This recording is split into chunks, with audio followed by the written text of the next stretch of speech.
Today, mental health advocacy in the workplace.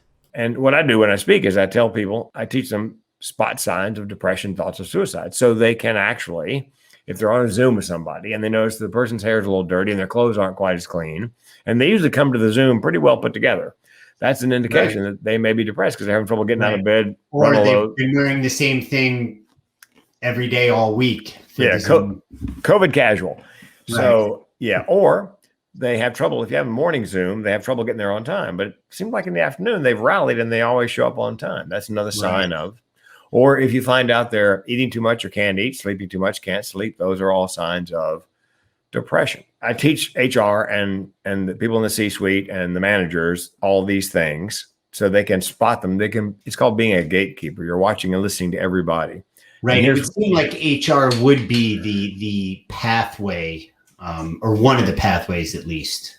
Yeah, because what you want to do if you want a telemedicine appointment, you call up HR or Zoom with HR and say, look, what's in the EAP, Employee Assistance Program? What do you got for mental illness? And chances are they've got a referral number, they can do, and you can do it. The nice thing about Zoom is you don't have to drive anywhere, go anywhere. You can do it right over your computer at home, which by the way, makes people more comfortable about having that appointment. They didn't have to commute and find a parking place, and then rush in to the therapist's office. Right. And be seen by people in the waiting room. And, the appointment might run a little bit, their appointment might start late. So the anxiety builds. There's definitely those advantages. And here's the thing, from a supervisory manager HR perspective, I get paid. 95% of my clients say this when I arrive. We just brought you in here to start the conversation on suicide.